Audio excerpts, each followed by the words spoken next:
Okay. This Homer Cocktail 9. We're starting Homer Cocktail 9 here. Homer Cocktail is the YouTube, the original site without a number. It's a music site. The first three are basically music sites. Homer Cocktail 4, just a regular chat site about common things. This one's going to deal with government issues. I'm a libertarian. That's my political party. I guess Laura Bush has a book where she defends her husband tooth and nail. And I'm not real big on dignifying people I'm not fond of. I'm equally afraid of Hillary Clinton being president as I would, would embrace someone like Laura Bush's husband. Someone like that being president. Those were scary years. And this is not going to be a purely emotionally driven channel. Bush is against these guys, and even Clinton. Ralph Nader calls what they have a duopoly, the Republicans and Democrats. Duo means two, poly means many. Two parties owning many things. Okay, a monopoly is one person or one entity owning many. So I'm going to try to use as much humor as I can, but I understand that emotional rants don't get it. It's a balance between solid logic and conviction. And Yahoo has Laura, and they're saying history is going to be kind to Bush. But I'm going to try to present things over the coming months. I was a fan of Reagan, Ronald Reagan. Look at this right here. Check this out. Here's what I'm talking about right here. Where is this guy at? See that little white helicopter there? Anyway.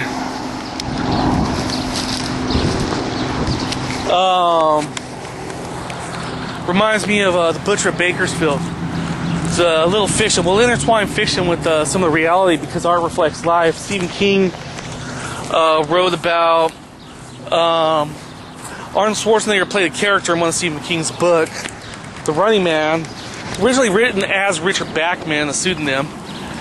And from a helicopter, the guy fired on an innocent crowd, if you guys remember. The book was totally different than the movie. We'll get into that. That's a tangent. But we're going to go ahead and address some issues dealing with science and free fall and what is the melting point of steel. You know, can regular jet fuel burn?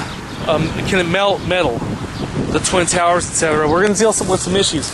We're going to wonder if Andrews Air Force Base had CNN, because apparently the whole country knew right when the Twin Towers fell. Andrews Air Force Base is a 15-minute fly for an F-14 jet. The Pentagon was hit 45 minutes after the Twin Towers were hit. Do they not have CNN? There were military drills being run. What I'm going to offer on the site are other websites, so you could check those out for yourself.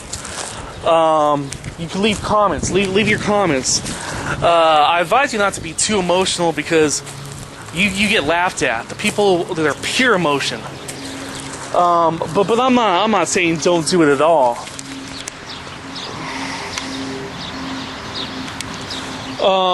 With that said, what scares me is this. If we had another Republican like Reagan, I don't think the country would be in a topsy-turvy.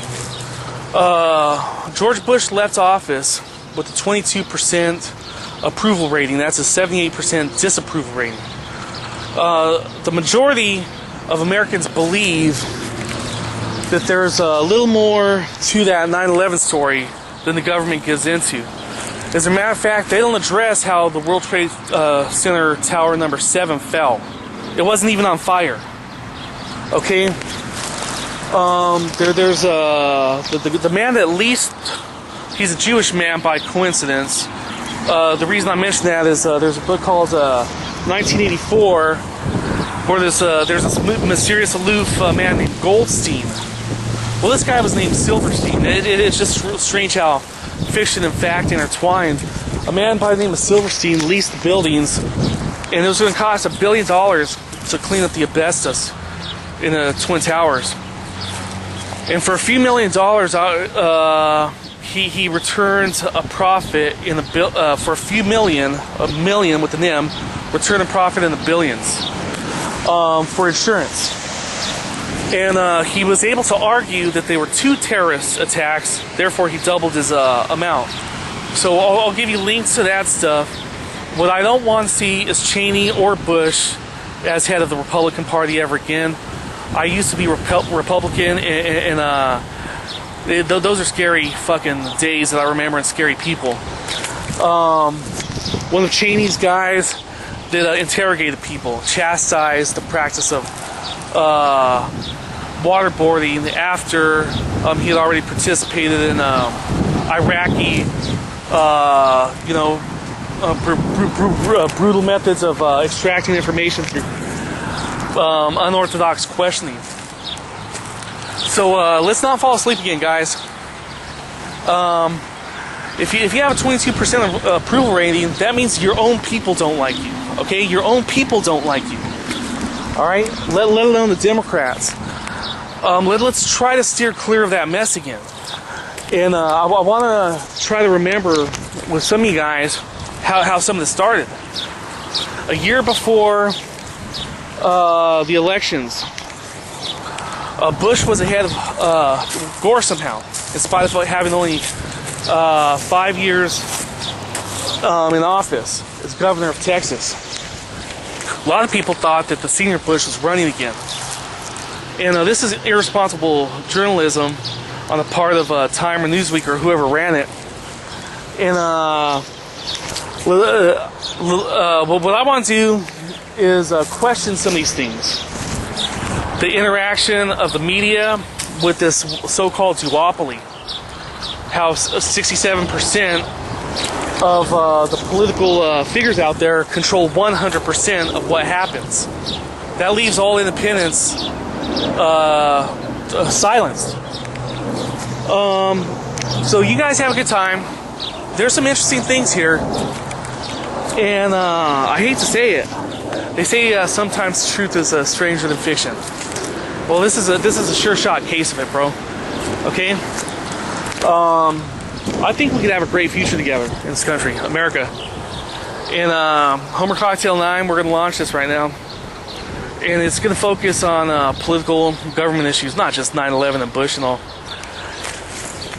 There's a lot of positive things going on.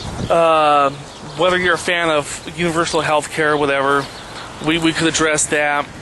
I touch on the issue Homer Cocktail 4. You're a fan of rock and roll, hey, I play guitar. Check out some of my other websites. Okay, my dad's here. I just passed by. Anyway,